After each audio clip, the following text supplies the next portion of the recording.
Good morning, everyone. We're Group 3. I'm Angelica Baluya, and with me are Arandela, Halia, Ordina, and Codera. Today, we'll talk about the Renaissance. Let's get started. Good morning, everyone. I am Justina Narandela from HRM1B. I'm here to discuss Donatello. Donatello, he was born in Florence, Italy, sometime in 1386. His friends and family gave him the nickname Donatello. He was a master of sculpture in both marble and bronze, one of the greatest of Italian Renaissance artists. He was the son of Niccolo de Beto Bardi, a member of the Florentine Wool Combers Guild.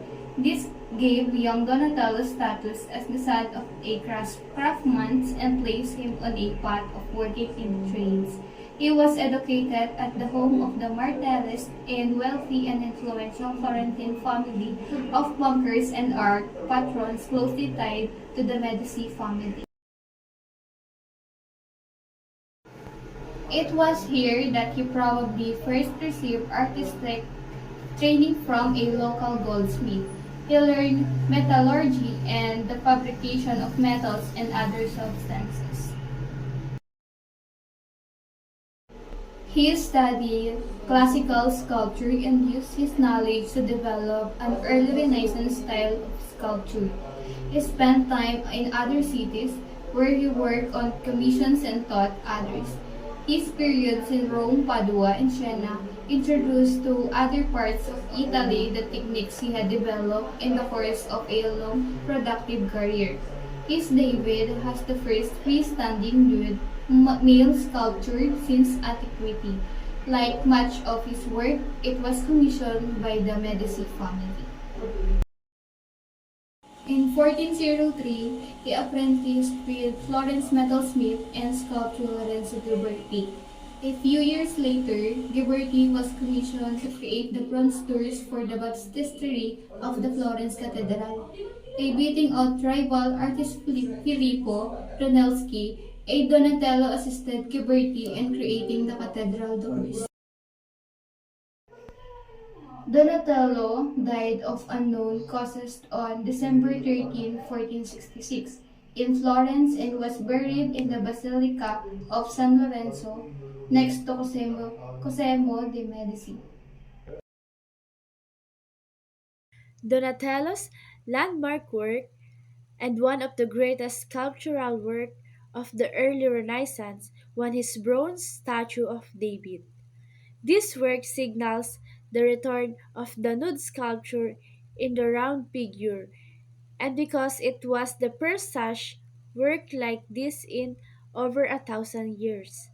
It is one of the most important works in the history of Western art. The work was commissioned by Cosimo de' Medici for the Palazzo Medici, but we do not know when during the mid-15th century Donatello cast it. It was originally placed on the top of a pedestal in the central of the courtyard in the Palazzo Medici. The subject of this statue is David, the future king and hero of the Hebrew Bible, who as a youth slayed the giant Goliath and liberated his people from the tyranny of the Philistines.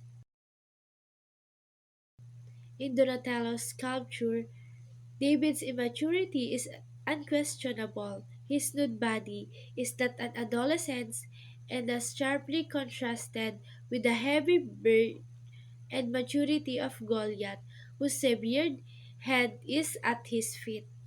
David's vulnerability is emphasized by the stone he grabs in his left hand, a reminder that though he holds a sword, he brought down his massive foe with a simple slingshot. The message here is clear. David triumphed not through physical power, but through the grace of God. David is shown at a triumphal moment within the biblical storyline of his battle with the Philippian Goliath. According to the account, after David struck Goliath with a stone from his slingshot, he cut off his head with Goliath's sword. Here, We see the aftermath of this event as David stands in a contemplative pose with one foot atop his enemy's severed head. David wears nothing but boots and a shepherd hat with laurel leaves on the top of it, which may allude to his victory or to his role as a poet and musician. David's nudity serves several functions. Exposing his youthful, weak body overtly reinforces the miraculous nature of his truth. David's literary bird before God and viewing the public victorious through God's will alone, standing in contrapposto and displaying accurate anatomy. The sculpture as demonstrate the growing interest in humanism as intellectual movement that look to the Greco-Roman past for inspiration. The second works of Donatello's is Penitent Magdalene. The Penitent Magdalene is life-size wooden sculpture of Mary Magdalene by the Italian Renaissance sculptor Donatello. It is created around 1453 to 1455.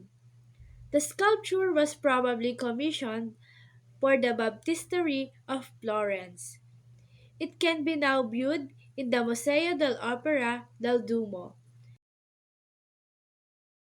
This is the picture of the Museo dell'Opera del Duomo. The sculpture portrays Mary Magdalene as the historical figure with long hair, which aligns with the 15th century interpretation of her.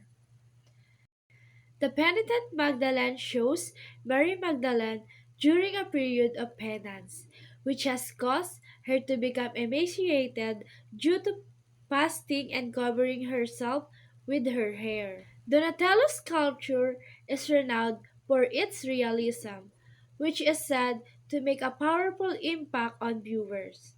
Standing at a 188 centimeter tall, the sculpture was created during a time when artists aimed to create dramatic and emotional depictions of religious figures. The sculpture's personal viewpoint on mortality may have played a role in the work's creation, leading him to illustrate Mary Magdalene's sorrow through her outward appearance.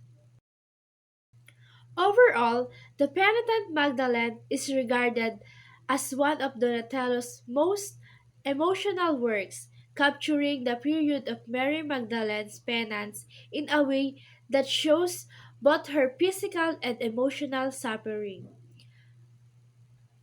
To this end, the sculpture holds a range of interpretation, with some presenting it as an idealized representation of femininity, while others highlight Mary Magdalene's religious transformation. Michelangelo. Michelangelo was born in Capri's Republic of Florence to a comfortable family that had for several generations belonged to minor nobility. They have been small-scale bankers but lost their status as time passes by. He was an Italian Renaissance sculptor, painter, architect, and poet who exerted an unparalleled influence on the development of Western art. During his life, the Western world underwent what was perhaps the most remarkable period of change since the decline of Roman Empire. The Renaissance saw changes in all aspects of life and culture, with dramatic returns sweeping through the worlds of religion, politics, and scientific belief. Michelangelo was one of the most fervent advocates of the exciting new philosophy, working with remarkable energy that was mirrored by contemporary society. His works demonstrated a blend of psychological insight, physical realism, and intensity. Michelangelo's works of painting, sculpture, and architecture have been ranked among the most famous in existence. His contemporaries recognize his extraordinary talent. For that, he is recognized as one of the greatest artists in his lifetime. And ever since then, he had been one of the greatest artists of all time. He is also the first Western artist to have had his biography published while still alive and working. Michelangelo's most seminal piece is the massive painting of the biblical narratives on the Sistine Chapel ceiling in the Vatican, which include the iconic depiction of the creation of Adam interpreted from Genesis. His famed sculptures, which is the 17-foot-tall David, which resides specifically in the Galleria dell'Accademia of Florence, and Pieta, that is now in St. Peter's Basilica in Vatican City. His paintings and frescoes were largely taken from the mythological and classical sources works. He manages to combine his high level of technical competence and his rich artistic imagination to produce the perfect high Renaissance blend of aesthetic harmony and anatomical accuracy in his works. Up until now, the great man's works continue to wrench various people worldwide the feelings he expressly intended to produce in all of his art. David. David is the masterpiece Renaissance sculpture created between 1501 and 1504 by the Italian artist Michelangelo when she was 26 years old. David is a 5.17 meter, almost 7 feet, a shy short of 16 feet and 11.15 inches. A statue of the biblical figure and favored subject in the art of Florence. The bead sculpture is made of one single block of marble from the Carris in Carrara in Tuscany, one of the whitest in the world and weight of 5,660 kilograms. He is made out of solid marble. The sling on his left shoulder and trunk behind his right leg were covered with a gold leaf. Being outdoors in Piazza della Signoria in the element for over 400 years, washed the gold leaf away. The story of the David and Goliath is a biblical one found in the book 1 Samuel. The teenage David has to defeat the giant Goliath. He could not be defeated by the strength since David was smaller. It took cunning and skill to defeat someone bigger than him, and he did so with the slingshot. Many statues before Michelangelo's that portray this story always show that David after he was defeated the giant with the head by his feet. Michelangelo decided to go against the current portrait, his David before the battle. As you can see in his face, the concentration of him thinking how he's going to do the rock hidden inside his right palm. The slingshot simply at the rest on his shoulder and him, waiting for the right moment, pretending to be easy. He could only defeat the giant if he caught him by surprise, and he did.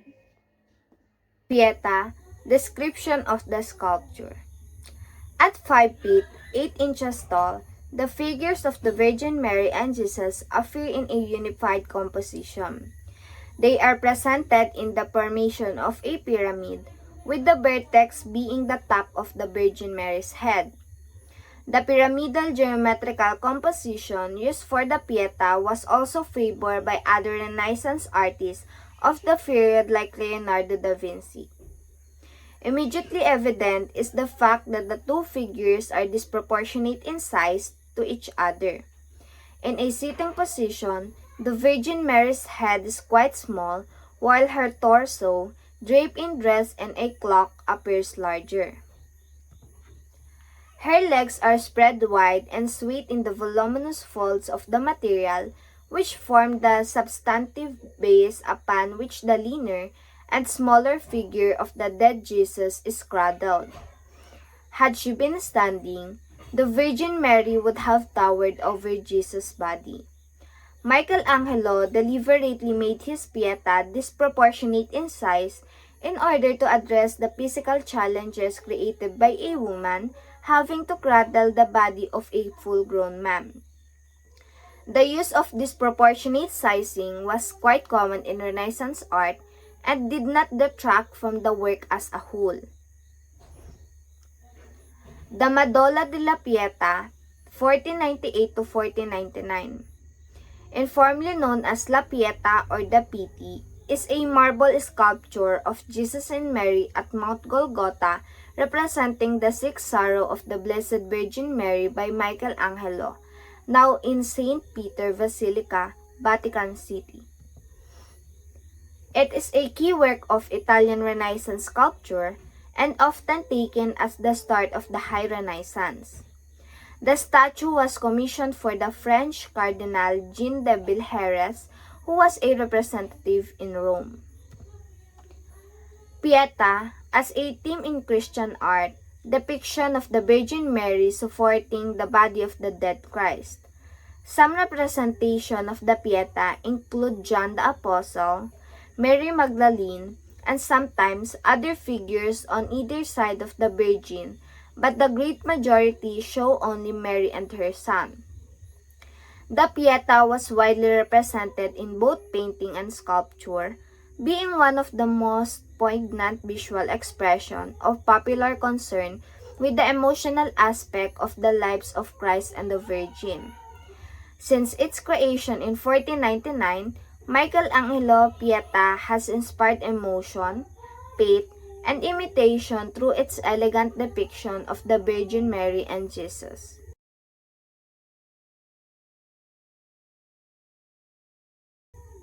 That's all. Thank you.